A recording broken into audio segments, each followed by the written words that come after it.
का रामनगर के इस लेसूरी आश्रम में प्रति बुधवार इस सत्संग कार्यक्रम में हार्दिक स्वागत है। आज हम क्योंकि नवरात्रि का उत्सव शुरू हो रहा है तो सभी इस उत्सव में कई लोग अपने अपने प्रकार से दुर्गा देवी की उपासना करते हैं, जिसमें कई लोग दुर्गा के ऐसे भक्त होते हैं जो दुर्गा को प्रसन्न करने के लिए पशु हत्या बलि चढ़ाने का प्रयास करते हैं। अलग अलग तरह से दुर्गा माता को भेंट देते हैं और वे यही सोचते हैं कि दुर्गा देवी ही वास्तव में सब कुछ है, वही परम भगवान है और इस संसार की सारी सिद्धियां, सारे सुख संपत्ति हमें दुर्गा देवी से ही मिल सकते हैं। वास्तव में दुर्गा देवी कौन है और दुर्गा देवी का इस जगत में क्या स्थान है, किस दृष्टि से हमें दुर्गा देवी को देखना चाहिए, और ये जब हम जानेंगे समझेंगे तभी हम भगवान श्री कृष्ण की भक्ति को ठीक से कर पाएंगे। क्योंकि भारतवर्ष में रोज नए देवता नई देवियां प्रकट होते हैं। लोगों को कुछ पता है नहीं कि 33 करोड़ देवी देवताओं में इन देवताओं के नाम है या नहीं, और रोज एक नया भगवान लेकर के आते हैं। बस जैसे वो नया भगवान लेके आते हैं, छोटा सा मंदिर बनाते हैं, उसकी साधना भक्ति आराधना शुरू हो जाती है और सब यही सोचते हैं कि वास्तव में यही भगवान है। परंतु इसका शास्त्रों में वर्णन है या नहीं है, ये बात सत्य है या नहीं है, परंपरा में आती है या नहीं आती, कुछ पता नहीं है। परंतु अपने मन से हम जिसकी पूजा आराधना कर रहे हैं वही भगवान है, ये सोचते हैं। ये जीव का सबसे बड़ा दुर्भाग्य है, क्योंकि वो भगवान को अच्छी तरह जानता नहीं है और अपने मनमाने ढंग से किसी को भी भगवान मान करके उसकी पूजा करने लगता है।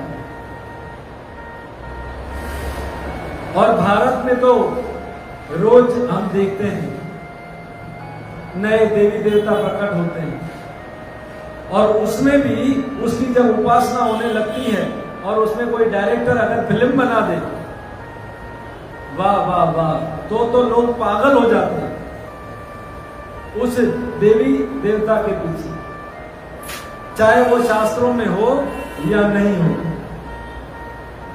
मन से किसी भी अपनी मन और कल्पना से किसी भी व्यक्ति को भगवान बना लेते हैं और पूछा जाए तो बोलते हैं हमारे कुल परंपरा है, 200-300 साल पहले उनके कुछ किसी बड़ों ने कोई अपने मन से किसी देवी देवता को भगवान बना दिया और उनकी उपासना शुरू हो गई।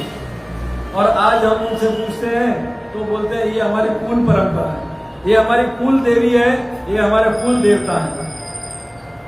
वो है भी या नहीं कुछ पता नहीं है, बस वो कर रहे थे इसलिए हम करेंगे। यत मत तत्पद, वो दौड़ रहे हैं हम भी दौड़ेंगे। वो गड्ढे में गिरेंगे तो हमें भी गिरना ही है। लोगों को पता नहीं है कि वास्तव में भगवान कौन है, देवी देवताओं का क्या स्थान है इस जगत में, दुर्गा माँ कौन है। और दुर्गा माता को अगर हमें समझना हो तो उससे पहले हमें कृष्ण कौन है ये समझना पड़ेगा। अब आप ये कहोगे कि कृष्ण कौन है, यही तो हम हर बार समझने और सुनने आते हैं। क्योंकि कृष्ण को समझेंगे तो ही दुर्गा का इस जगत में क्या स्थान है हम समझ पाएंगे। भगवान गीता में बताते हैं, यस्य सर्वेषु भूतेषु न शत्रु न विनश्यति। जब इस सारे भौतिक जगत का विनाश हो जाता है तो भी जो मेरा आध्यात्मिक जगत है उसका विनाश कभी नहीं है, कभी नहीं। वो हमेशा सनातन रहने वाला है। वहां पर सिर्फ और सिर्फ सुख, आनंद, शांति, सत्य चित्त आनंद से बना वो धाम जीवों को सुख और आनंद प्रदान करने वाला है। और भगवान गीता में अर्जुन को बताते हैं कि वो मेरा परम धाम जो एक बार वहां पर आ जाता है वो फिर से इस भौतिक जगत में नहीं जाता। परम सत्य और सनातन रहने वाला वो मेरा धाम है। परंतु उससे परे जो मेरा आध्यात्मिक जगत है, उससे परे एक भौतिक जगत भगवान ने बनाया। और वो भौतिक जगत जहां पर हम सब जीव रहते हैं। अब आपके मन में प्रश्न होगा, अगर इतना सुख और आनंद प्राप्त करने वाला भगवान का धाम है तो फिर भगवान को ये भौतिक जगत बनाने की जरूरत क्या थी? हम क्यों आए इस जगत में? तो इसका उत्तर यही है कि हमने इस संसार में भगवान से अलग होकर के खुद को ईश्वर बनाने का प्रयास किया। भगवान से स्वतंत्र रहकर के खुद ईश्वर बनना चाहता, और इसलिए भगवान ने भौतिक जगत का चुनाव किया, स्थान भौतिक जगत को इस संसार में प्रकट किया।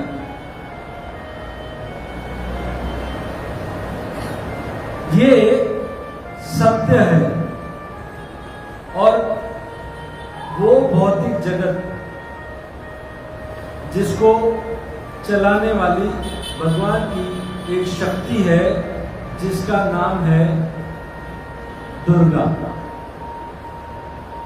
भगवान की वैसे 3 प्रकार की शक्ति है, अंतरंगा शक्ति, बहिरंगा शक्ति और तटस्था शक्ति। अंतरंगा शक्ति जो योग माया के रूप में भगवान के धाम में भगवान के भक्तों को आनंद देने के लिए भगवान की लीला में सहाय करती है। और वही योग माया इस संसार में भौतिक जगत में महामाया के रूप में प्रकट होती है और इस संसार के बद्ध जीवों को कष्ट देती है। जेलर के रूप में, जैसे जेल के कैदियों को एक जेल में बंद किया जाता है और जेलर उन कैदियों को अनेक अनेक प्रकार की यातनाएं, दुख, कष्ट देता है, वैसे वो दुर्गा देवी भगवान की माया। देखिए, दुर्गा माता के कई नाम हैं और भगवान ने भगवत गीता में अनेक नामों से दुर्गा को प्रस्तुत किया। कोई बता सकते हैं भगवान ने दुर्गा को कौन कौन से नाम से, कौन कौन से श्लोकों में बताया? गीता में भगवान ने अनेक जगह पर दुर्गा देवी का वर्णन किया है। हाँ, देवी ऐसा गुणमयी मम माया दुराते माम एव ये प्रपदन्ते माया मेताम तरंती। मया अध्यक्षेण प्रकृति सूयते सचराचरम हेतु नानेव कौन्तेय जगत भी परिवर्तित। और भी एक जगह है जिसमें दुर्गा का नाम ही लिया गया है, 18वें अध्याय में दुर्ग किला।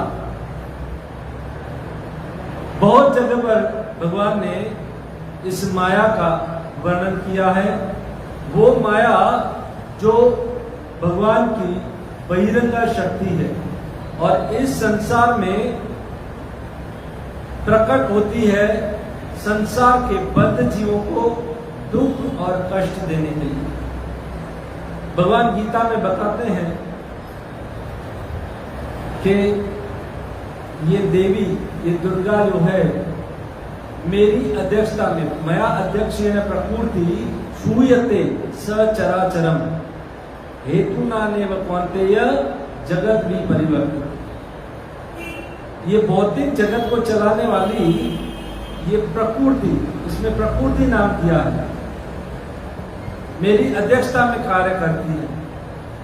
जब हम गीता को पढ़ते हैं ना, तो गीता के मुख्य 5 विषय हैं, जानते हैं ना, जिन पर गीता में चर्चा हुई। ईश्वर, जीव, प्रकृति, काल और कर्म। जिसमें कर्म को छोड़ करके बाकी की 4 वस्तुएं हैं वो शाश्वत है। क्योंकि कई लोग ऐसा बोलते हैं ब्रह्म सत्य जगत मिथ्या, परंतु ये जगत मिथ्या नहीं है। हाँ, पर कुछ समय के लिए प्रकट होता है और अप्रकट होता है ईश्वर की, भगवान की इच्छा से। तो ये प्रकृति जो है वो शाश्वत है और इस प्रकृति को चलाने के लिए भगवान ने जो कार्य सौंपा है वो दुर्गा देवी को सौंपा। अनेक अनेक भौतिक ब्रह्मांड हैं, हजारों लाखों करोड़ों में, और उन करोड़ों ब्रह्मांडों में ये करोड़ों दुर्गाएं हैं। जैसे अभी गणेश विसर्जन हुआ, ऐसे अनेक करोड़ों ब्रह्मांडों में करोड़ों गणेश हैं जो भगवान की अध्यक्षता में कार्य करते हैं।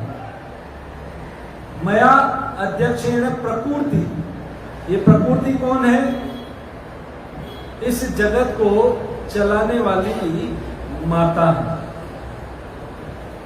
देखिए, माता पिता के बिना संतान को उत्पन्न नहीं कर सकती। जब पिता, परम पिता जब माता पर दृष्टिपात करते हैं, भगवान जब प्रकृति पर दृष्टिपात करते हैं, तभी इस भौतिक जगत की रचना होती है। ये भौतिक जगत प्रकट होता है और उसमें ये सारे जीव, बद्ध जीव प्रकट होते हैं। 84 लाख योनियां। यानी कहने का तात्पर्य ये है कि ये 84 लाख योनियों की मां है दुर्गा।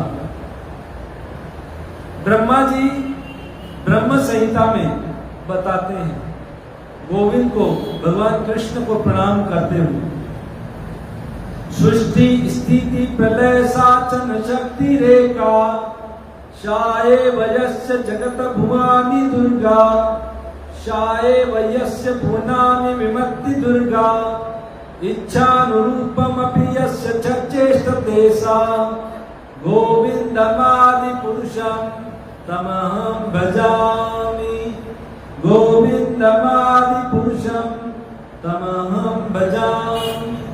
ब्रह्मा जी भगवान को प्रणाम करते हुए कहते हैं कि मैं उन गोविंद को प्रणाम करता हूं। कौन से गोविंद को? जिनकी इच्छा से मां दुर्गा इस भौतिक सृष्टि का कार्य जो है उसको संभालती है। शाये वयस्य भुवनामि विमति दुर्गा, कैसे संभालती है? शायेव, शाया की तरह, परछाई होती है ना, परछाई की तरह भगवान के इशारे से वो कार्य करती है। जैसे हम हाथ हिलाते हैं तो उसकी जो परछाई पड़ती है, हम हाथ हिलाते हैं तो वो नीचे भी हाथ उंगली हम देखते हैं परछाई में हिलता है। जैसे हमारा हाथ हमारे इशारे से परछाई में भी हिलता है, वैसे दुर्गा मां कृष्ण के इशारे पर इस जगत को चलाती है, छाया की तरह, परछाई के रूप में। उस गोविंद को इच्छानुरूपम अपि यस्य च चेष्टते सा, उस गोविंद को जो उनकी इच्छा से काम करती है, उन गोविंद को मैं प्रणाम करता हूं।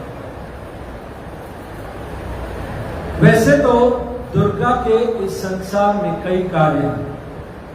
वो भगवान की सेविका है, वो दासी है। इसको समझने के लिए प्रभुपाद जी बहुत सुंदर उदाहरण देते हैं। कैसे? जैसे कोई एक धनी व्यक्ति हो, करोड़पति व्यक्ति है, और उस धनी व्यक्ति का कोई पुत्र है, उनकी संतान है, और वो संतान अपने पिता से जिद कर रही है कि मैं खेलने के लिए जाऊंगा मैदान में, गार्डन में। और जिद करने के कारण उनके पिता बोलते हैं ठीक है तुम जाओ, और उसके पीछे पीछे अपनी एक नौकरानी, अपनी एक दासी को भेजते हैं कि देखो मेरा ये बच्चा है, इसकी देखभाल करना, इसको संभालना, कहीं खेलते खेलते ये रोड पर ना चला जाए और कुछ गाड़ी वाड़ी ना आ जाए, या कोई दुर्घटना ना हो जाए, मेरे बच्चे को कोई तकलीफ नहीं होनी चाहिए, तुम इसका ध्यान रखना। हाँ, और जरूरत पड़े अगर बच्चा कुछ शरारत करता है तो तुम उसे एक झापड़ मार के भी बिठा सकती, पर तुम उसका ध्यान रखोगी। और बच्चा जब खेलने चला जाता है और उस गार्डन में खेलता है, तो वो दासी जो है वो उसका अच्छी तरह से ध्यान रख रही है। उसको कुछ भूख लगती है, खाना पीना खिलाना सब, तो बच्चा ये देख करके वो समझता है कि वास्तव में यही मेरी असली माँ है। देखो मेरा कितना ध्यान रख रही है, सब कुछ मुझे दे रही है। पर वो बच्चा ये नहीं जानता कि वो मेरे पिता की दासी है, नौकरानी है। मेरी माँ मेरे पिता तो परम पूज्य भगवान श्री कृष्ण है, इसे हम समझ सकते हैं। जैसे हम इस उदाहरण को समझें तो जो बच्चा है, वो बच्चा जो है वो है हम, यानी जीव, और हमारे पिता जो हैं परम प्रभु कृष्ण, वो हमारे पिता हैं। और खेल का मैदान कौन सा है? ये भौतिक जगत। और हमारे खिलौने कौन से हैं? हमारे खिलौने ये 5 इंद्रिय विषय, जिससे हम जिस खिलौनों से हम खेल करके हम सुखी होना चाहते हैं, हम अपनी आंखों से सुखी होना चाहते हैं, अच्छे अच्छे दृश्य फिल्में आदि देख करके, हम अपने कानों से अच्छा अच्छा संगीत सुन करके सुखी होना चाहते हैं, हम इस जीवा से अच्छा अच्छा टेस्ट लेकर के सुखी होना चाहते हैं। हमारे खिलौने ये 5 इंद्रिय विषय हैं, और ये खेल का मैदान जो है वो बहुत ही जगह है। हम नहीं समझते इसको कि हमारी माता प्रकृति वो कौन है?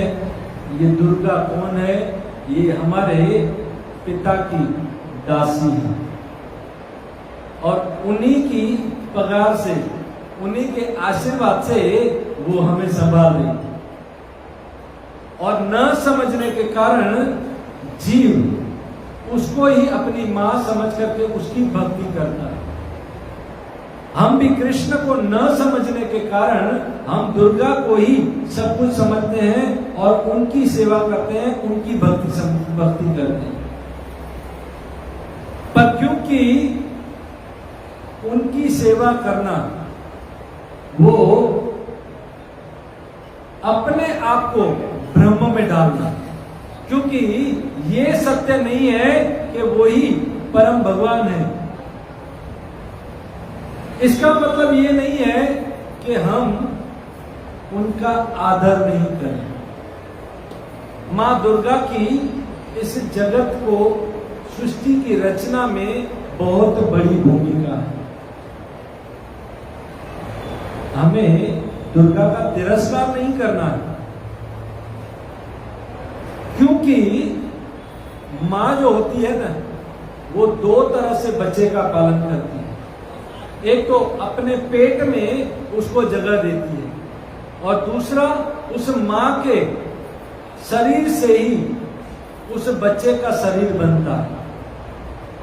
इसी प्रकार ये भौतिक जगत जो है, इसमें हमने देखा जो भी कुछ बन रहा है, जो भी कुछ इस भौतिक जगत के गर्भ में है,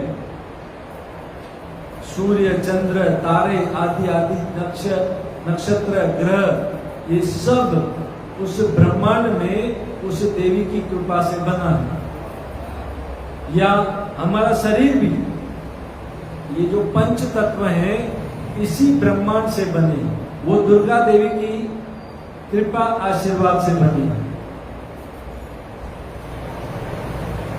भगवान इस सृष्टि को जब जीवों को प्रकट करते हैं तो दुर्गा देवी के माध्यम से प्रकट करते हैं, परंतु डायरेक्ट कृष्ण के रूप में नहीं। वो शिव जी को अपना प्रतिनिधित्व बना करके दुर्गा के संग से इस भौतिक जगत की रचना करते हैं और सारे जीव 84 लाख योनियां उस दुर्गा, देखिए शिव जी का काम सिर्फ प्रलय के काम नहीं आता। सृष्टि की स्थिति को उत्पन्न करना, जब सृष्टि को उत्पन्न किया जाता है तब भी शिव जी दुर्गा के माध्यम से इस 84 लाख योनियों को प्रकट करते हैं और इसलिए दुर्गा को मां कहा जाता है, या अंबा या जगदम्बा मां। परंतु इनडायरेक्टली अगर हम समझें तो असली पिता जो है वो शिव जी न होकर के कृष्ण है। और ये बात भगवान गीता में बताते हैं, सर्वयोनिषु कौन्तेय मूर्तय संभवन्ति या तासा ब्रह्म महत् योनि अहम बीज प्रदः पिता। सारी 84 लाख योनियों का बीज प्रदाता मैं हूं अर्जुन। ये अर्जुन को भगवान बता रहे हैं कि सबका असली पिता जो है वो मैं हूं। पर दुर्गा के माध्यम से, शिव जी और दुर्गा के माध्यम से इन सारे जीवों को भगवान प्रकट करते हैं। ये भागवत में वर्णन आता है पहले स्कंद में कि नारद मुनि उस समय जब विचरण करते हैं और व्यास देव अपनी कुटिया में बैठे हैं, सारे पुराण और शास्त्रों की रचना की है वेद व्यास जी, सब कुछ लिख दिया और उसके बाद भी उनका मन असंतुष्ट, उन्हें शांति प्राप्त नहीं होती, उनका मन खुश नहीं है, चिंताग्रस्त मोहग्रस्त हैं व्यास देव और सोच रहे हैं मैंने इतना सब सारे जीवों के लिए लिखा, फिर भी मेरा मन संतुष्ट खुश नहीं है। इसका कारण हो न हो कहीं मुझसे गलती हो रही है, मैंने शायद भगवान की लीलाओं को प्रस्तुत नहीं किया। और उसी समय उनके गुरु नारद मुनि उस कुटिया पर पहुंचे।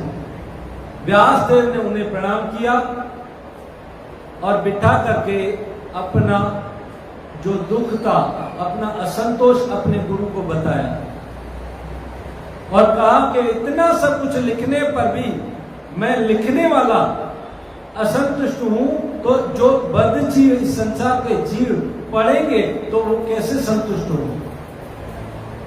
उसी समय नारद मुनि ने व्यासदेव को समझाया कि तुमने इतना सब कुछ लिखा, परंतु जो लिखना चाहिए था वो नहीं लिखा। क्योंकि जितने वेद पुराण आदि की रचना की, उसमें जीव के भोग की बातों को ही प्रस्तुत किया।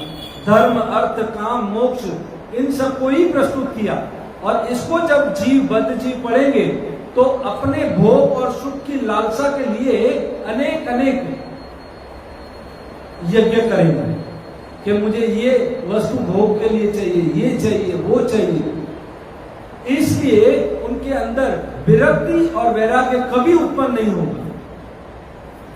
यानी आपने ऐसा कुछ नहीं लिखा जिससे इस भौतिक जगत के जीवों के अंदर वैराग्य उत्पन्न हो, विरक्ति उत्पन्न हो। इसलिए आप अगर कृष्ण की भक्ति, कृष्ण की लीलाओं को प्रस्तुत करते हैं तो निश्चित रूप से आप भी संतुष्ट हो जाएंगे और इस कृष्ण लीलाओं को पढ़ने वाले भी संतुष्ट हो जाएंगे। और उसी समय जब नारद मुनि वहां से चले गए तो गुरु के कहने पर व्यासदेव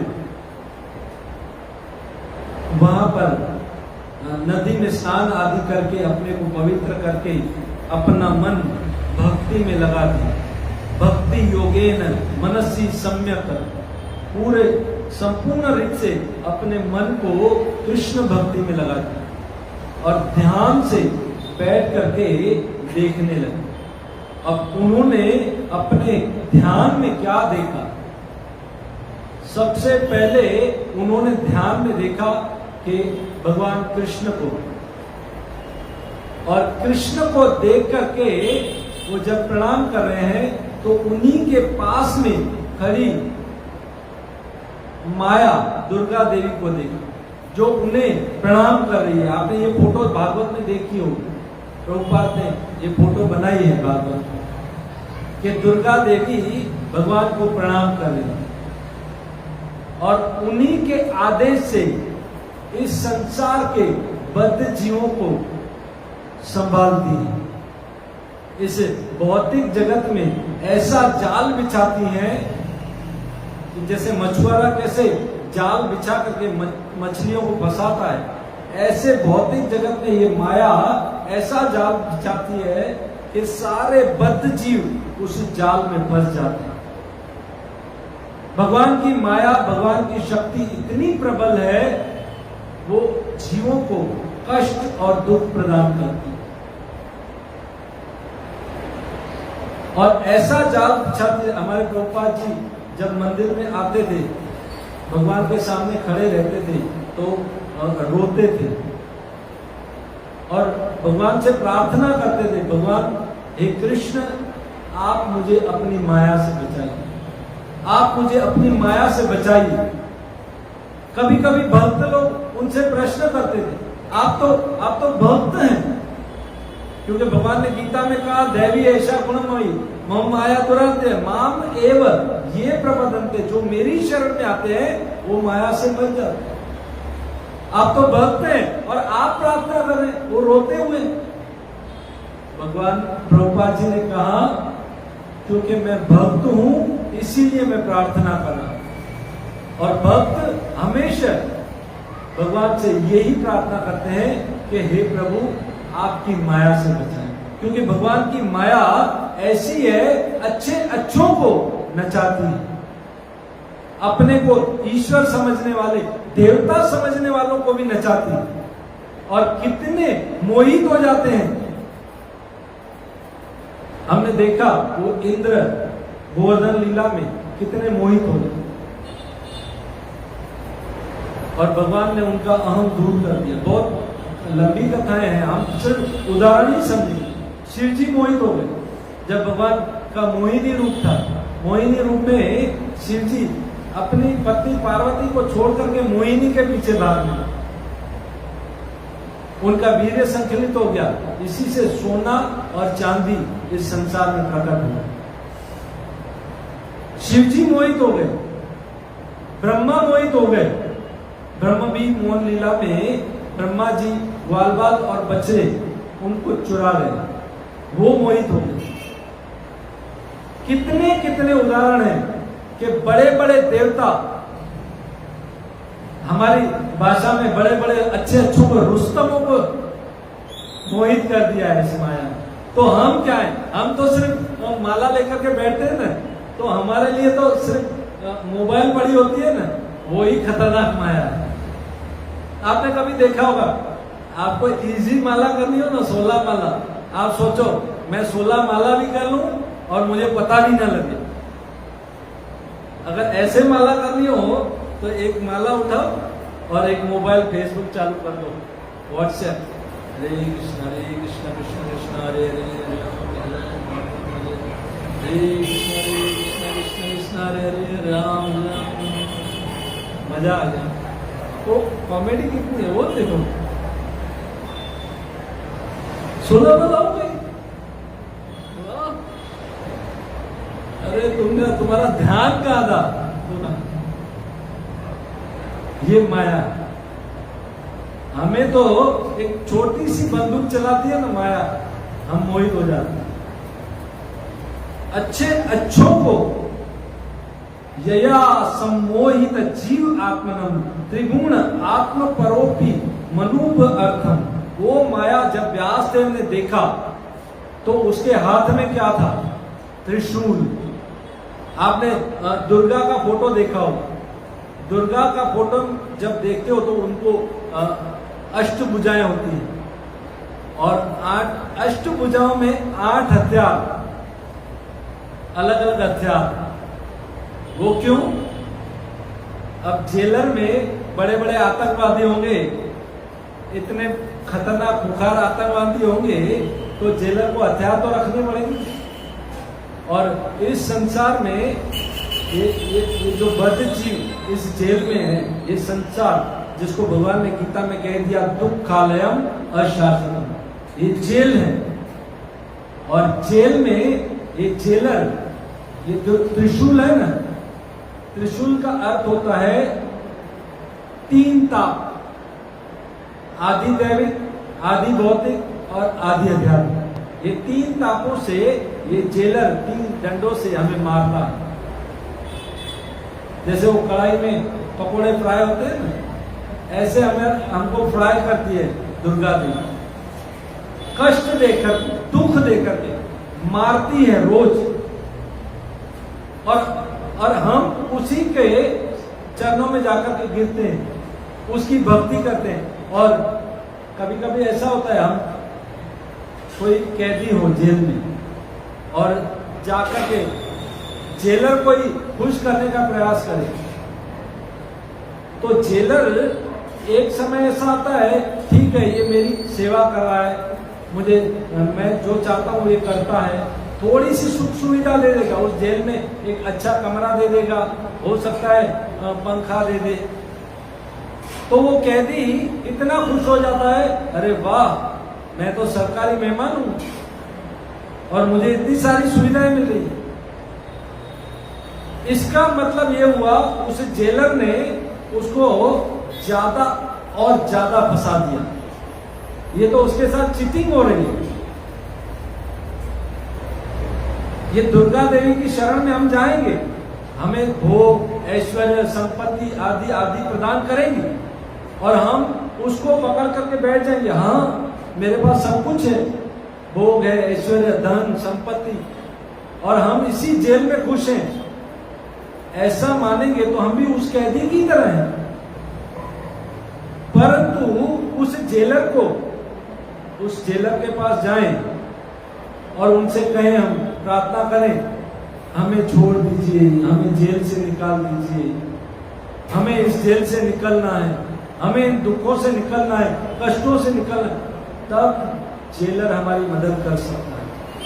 जेलर क्या कहेगा, देखिए आप मेरी इच्छा से इस जेल में नहीं आए, मैं जेलर हूं, मेरा काम है कैदियों को कष्ट देना, दुख देना।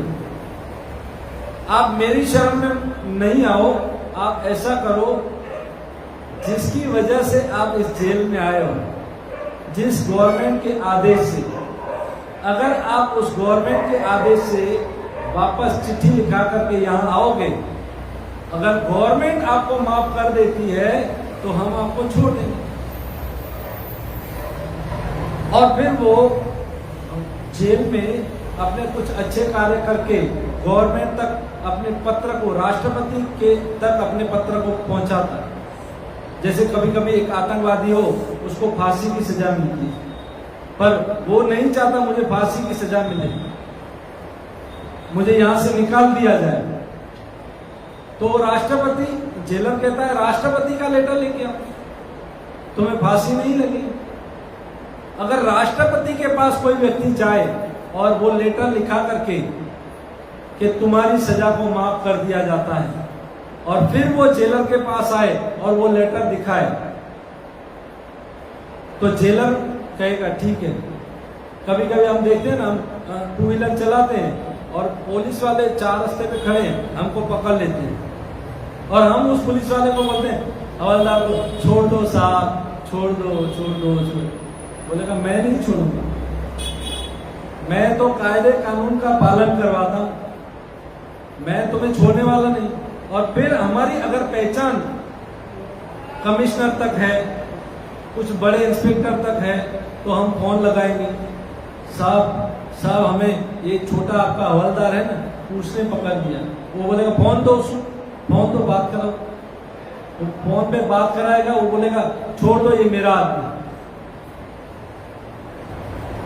जेल में अगर आतंकवादी भी है, अगर वो राष्ट्रपति की शरण में जाता है, राष्ट्रपति अगर उसे लेटर लिख के दे कि ये कैदी इसको छोड़ दो, तो जेलर उसको छोड़ देगा। इसी प्रकार ये दुर्गा देवी जो है उस हवलदार की तरह, उस जेलर की तरह। और हमें हमारी पहचान अगर हमारे राष्ट्रपति कृष्ण तक होगी और हम भगवान से प्रार्थना करेंगे कि आपके इस जेलर से बचाओ, आपकी इस माया से बचाओ, और वो भगवान अगर हम पर कृपा करें तो हम बच सकते हैं। इसलिए भगवान गीता में बता रहे हैं, दैवी हैषा गुणमयी मम माया दुराते माम एव ये प्रपदन्ते माया मेताम तरन्ति। मेरी ये जो माया है ना, वो बड़ी भयंकर है। दैवी ऐसा गुणमयी, मम माया दुरात्य, दुरात्य है, परंतु जो मेरी शरण में आता है वो इससे बच जाता है। 18वें अध्याय में भगवान बताते हैं गीता में, मत चित्त सर्व दुर्गाणी मत प्रसादात करिष्यति। मत चित्त, अपने मन को, अपने चित्त को मुझ में लगा, तो मत चित्त सर्व दुर्गाणी, सारे दुखों से, सारे कष्टों से बच जाओगे। मत प्रसादात तरिष्यति, मेरी कृपा से अगर तुम मेरी शरण में आते हो तो सारी दुर्गाणी, दुर्गा के इस तीनों ताप से, इस जेल से बच जाओगे, छुटकारा पा लो मेरी मत प्रसादात, मेरी कृपा से। परंतु अगर तुम नहीं किए, अथ चेत तुम अहंकार न शेषति विनक्षति, अहंकार वश तुम अगर मेरी शरण नहीं आते हो तो तुम्हारा विनाश निश्चित है। तुम इस जगत में खो जाओगे, 84 लाख योनियों में भटकते रह जाओगे, अगर मेरी शरण में नहीं आए। दुर्गा देवी भगवान की प्रिया है, भगवान की सेवा में लगी रहती है। अगर कोई व्यक्ति भगवान की भक्ति करता है, वैष्णव है, और दुर्गा की भक्ति नहीं करता, कभी कभी हमारे प्रभुपाद जी उदाहरण देते थे कि कलकत्ता मायापुर के उस समय डाकू होते थे जंगल में, और वो जैसे ये नवरात्रि आई, दुर्गा माँ को प्रसन्न करने के लिए पशु हत्या करते थे, बलि चढ़ाते थे उस समय भी। और भागवत में तो इसकी कथा का ही वर्णन है कि एक डाकुओं का सरदार था और उसे पुत्र की कामना थी, और उस डाकू ने पुत्र प्राप्ति के लिए एक यज्ञ करना चाहा, जिसमें एक स्वस्थ अच्छे पुरुष की जरूरत थी, जिसकी बलि देनी थी। और वो एक पुरुष को पकड़कर भी लाए थे, परंतु वो भाग गया और दूसरे पुरुष की तलाश में थे। अब आप उस ऋषभ देव के 100 पुत्र, जिसमें भरत राजा जो भगवान के प्रिय भक्त थे, और हम जानते हैं उनकी आसक्ति एक हिरण में हो गई थी अंत समय, जिसकी वजह से उन्हें हिरण का जन्म मिला। परंतु हिरण की योनि में भी उन्हें याद था कि मैं भगवान का भजन करने आया था, और हिरण में आसक्ति होने के कारण मुझे हिरण की योनि प्राप्त। इसलिए तीसरे जन्म में वो जड़ भरत बने। अब सोचा कि अब मुझे इस संसार में बसना नहीं है, इस संसार की दलदल में जाना नहीं है, तो मैं अपने आप को एक पागल जैसा घोषित कर दूं तो ही अच्छा लगे। जैसे नहीं सुनते थे, नहीं बोलते थे, जो जैसा कहता था वैसा होता था, बस चुपचाप। अब इस भौतिक झंझट में नहीं पड़ना है, ये प्रण कर लिया। और उनके भाई, उनका घर वाले उनको बोलते थे चलो खेती में जो पक्षी आते हैं उनको उड़ा देना, वहां बैठो बस। जंगल में बैठते थे तो वहां ढूंढते ढूंढते वो डाकू आ गए और देखा ये हुष्ट पुष्ट व्यक्ति है और इसको हम पकड़ के ले जाएंगे। परंतु जड़ भरत का मन तो पूर्ण कृष्ण में, जैसे जिसको जो करना है उसको पकड़ के ले गए, चले गए। और वहां पर उसके सरदार को दिखा, अरे ये हुष्ट पुष्ट, ये पहलवान आदमी है, ये बहुत अच्छा है। और वहां पर एक डाकू जो है वो कुछ मंत्र पढ़ रहा है, चलो अब हम इसकी बलि देंगे, बड़ी तलवार निकालो। और बड़ी तलवार निकाली, उस तलवार से उसका सर जैसे ही काटने जा रहे थे तो दुर्गा मां सोच रही थी कि ये मेरे भक्त हैं, मेरे भक्त होकर के कृष्ण के भक्तों को मार रहे हैं, वैष्णव अपराध कर रहे हैं। उस समय उस जो मूर्ति थी काली की, बलि चढ़ाते हैं, 14 नामों से दुर्गा की पूजा होती है, अंबा, अंबिका, भद्रकालिका, वैष्णवी, बहुत सारे 14 माताओं के रूप में, क्योंकि कृष्ण ने उस समय उसे आशीर्वाद दिया था। किस समय? जिस समय कृष्ण का जन्म होने वाला था। और कंस की जेल में जब कंस उस छोटी सी बच्ची को फेंक करके मारने जा रहा था, उस समय दुर्गा के रूप में कंस के सामने वो देवी प्रकट हो गई। कंस तुम्हें मारने वाला इस संसार में जन्म ले चुका है। ये जब आकाशवाणी हुई थी तो ये दुर्गा के द्वारा हुई थी, और कृष्ण के कहने पर, क्योंकि कृष्ण के कहने पर दुर्गा ने वो सेवा स्वीकार कर ली थी, तो कृष्ण ने उसे आशीर्वाद दिया था कि 14 माताओं के रूप में तुम इस जगत में विख्यात होगी और तुम्हारी भक्ति करेंगे लोग, तुम्हारी सेवा पूजा होगी। तो यहाँ दुर्गा देख रही है, मैं जिस कृष्ण की सेवा करती हूँ उस कृष्ण के भक्तों को तो ये मार रहे हैं, जड़ भरत की बलि दे रहे हैं, और उस विग्रह में, जिसमें काली का विग्रह था, वो बॉम्ब की तरह फूटा और वहां से अंदर से वो काली दुर्गा प्रकट हो गई और अपने ही जो भक्त थे उनको मारने लगी। एक वो खड़ग होता है ना, वो घास काटने का, उसको ले लेकर के सबका गला काटने लगी और चिल्लाते हंसते हुए उनकी जो सखियां थी वो भी वहां प्रकट हो गई और जितने भी डाकू थे पूरे जंगल में कत्ले आम हो गए, सबको मार डाला और जोर जोर से चिल्ला रही थी, हंस रही थी। आपने देखा है ना, वो काली गले में मुंडमाला धारण करती है। ये मुंडमाला कौन सी होती है? ये काली ने उन अपने ही भक्तों की मुंडमाला को पहना है, जो मूर्ख हैं, जो वैष्णव अपराध करते हैं, उनको मार करके उनकी माला पहनी। तो दुर्गा देवी हमें बताती है कि आप भी उस कृष्ण की शरण में जाओ, क्योंकि मैं उनकी सेवा करती हूं। ये कृष्ण ने आशीर्वाद दिया था कि 14 माताओं के रूप में तुम्हारी सेवा होगी। और तो माया के तो कई उदाहरण हैं, जो कि समय बहुत हो चुका है, पर एक तो कथा से अगर हम समझने का प्रयास करें तो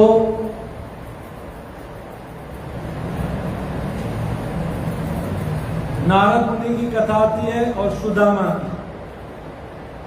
नारद मुनि एक बार भगवान से कहना चाह रहे थे, भगवान को कह रहे थे कि मैं आपकी माया देखना चाहता हूं। माया का अर्थ होता है मां माना नहीं, या माना है, जो नहीं है उसे माया कहते हैं।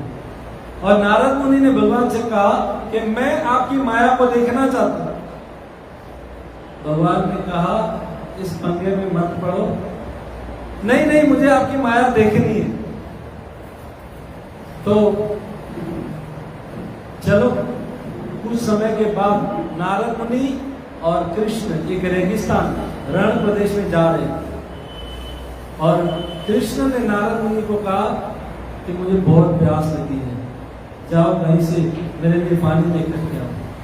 और नारद मुनि गए पानी ढूंढने, ढूंढते ढूंढते पास में एक गांव आ गया और गांव में कुछ स्त्रियां, नारियां कुएं से पानी भर रही थी।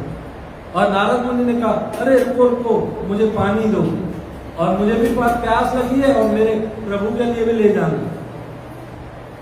उस स्त्री ने जो पानी भर रही थी, पानी लिया और नारद मुनि ऐसे पी रहे हैं और स्त्री उसे देख रही है और वो भी देख रहे हैं। बस मोहित हो गए और देखते ही रहे नारद मुनि और कहा कौन हो, कहाँ रहती हो सुंदरी? बोले मैं ये यहाँ रहती हूँ पास में, मेरे पिताजी इस गांव के सरपंच हैं। अच्छा, नारद मुनि तो चले गए उसके घर, बोले मुझे ये आपकी बेटी चाहिए, मुझे शादी करनी है। उसने कहा ठीक है, पर एक शर्त पर, ये तुम मेरी प्रॉपर्टी और ये जो मेरी जमींदारी है ये सब तुम्हें संभालना पड़ेगा, मैं चला जाऊंगा तो कोई है नहीं। बोले हाँ ठीक है ठीक है। और नारद मुनि ने वहां उससे शादी कर ली और उसी गांव में रहने लगे। वो सरपंच तो मर गया बेचारा, अब ये गांव का नेता बन गया और सब कुछ संभालने लगा, जैसे एक बड़ा मंत्री हो, मैं जो चाहता हूं वैसे ही होता है। सब कुछ नारद मुनि के इशारे पर होने लगा। फिर 3 बच्चे हुए, एक साल के अंतर, 2 बेटे 1 बेटी हुई। नारद मुनि तो संसार में ऐसे फंस गए और उनमें इतनी आसक्ति उत्पन्न हो गई, मेरी बेटी, मेरे बच्चे, मेरा धन, मेरा घर, मेरा परिवार, मेरा मेरा करने लगे। और कुछ ही समय में उस गांव में बाढ़ आई। अचानक ऐसी बाढ़ आई कि सब गांव में जितना कुछ था सब डावाडोल हो गया, सब भागने लगे। और नारद मुनि भी सोचे बाढ़ में जाए, मेरे बीवी बच्चों को बचाना है, सब धन वन छोड़ के निकलो। वो एक लकड़े का पाटिया होता है तो उस पर चढ़ करके आप अपनी दोनों बच्चों को एक कंधों पे रख के, एक बच्चे को ऐसे संभाल के, बीवी का हाथ पकड़ के चलने लगे पानी में। अरे अरे संभल के, संभल। थोड़ी देर में वो बीवी का हाथ छूट गया। अरे अरे अरे, अरे मेरी पत्नी गई, मेरी पत्नी। और उसको बचाने के चक्कर में वो दूसरा बच्चा था गोद में, वो गया। फिर वो बच्चा बच्चा करने लगे और उसको ढूंढने में वो 2 बच्चे ऊपर थे, वो गिर गए। हाय हाय हाय, मैं बर्बाद हो गया, मेरे बच्चे मेरे बच्चे, और सब चला गया। अब तो नारद मुनि रोने लगे और खुद भी डूबने लगे, और खुद भी जैसे ही डूबने लगे, अंदर गए, अंदर डूबने लगे, तो एक क्षण में उस नदी के किनारे से बाहर आ गए। कृष्ण ने बोला, मेरे लिए पानी नहीं लाया अभी तक? पानी? नारद मुनि चौंक गए, ये मैं कहा था? कृष्ण ने कहा, आधे घंटे से मैं तुम्हारा वेट कर रहा हूं, पानी पानी कर रहा हूं। आधे घंटे से उधर तो मेरी जिंदगी, आधी जिंदगी चली गई, मेरे बच्चे, मेरी फैमिली। बोले, यही मेरी माया थी। अच्छा, ये सत्य है या अब जो देख रहा हूं मैं वो सत्य है? कृष्ण ने बोला, मैं ही सत्य हूं, तुम जो देख रहे हो वो ही सत्य है। मैं तुम्हारे सामने हूं, मैं ही सत्य हूं। तुमने जो देखा वो एक स्वप्न था, वो मेरी माया का जादू था। ऐसे ही सुदामा की भी कथा आती है, समय जो कि हो गया है, पर सुदामा भी ऐसे ही फंस गए थे। भगवान को बोल रहे थे, आपकी माया को देखना, और वो एक ऋषि थे जिन्होंने भगवान की प्रलय देखना चाह रहे थे। कौन थे वो? करारविंदे न पदारविंदो मुखारविंदे विनिवेशयन्तम्। मार्कंडे मुनि ने कहा, मुझे प्रलय देखनी है। भगवान ने उसको प्रलय दिखा दिया। शिव जी को माया देखनी थी तो मोहिनी के रूप में माया दिखा दी, पर कहा कि इस लफड़े में पड़ना नहीं, मेरी माया से दूर रहना। हमें सीखना है, जो माया कृष्ण के आदेश से कार्य करती है, उनके इशारे से कार्य करती है, उनको प्रसन्न करने का प्रयास करती है, तो हमें भी समझना चाहिए कि वो उनकी दासी है। जैसे भक्ति करती है, हमें भी ऐसे भक्ति करनी कृष्ण की।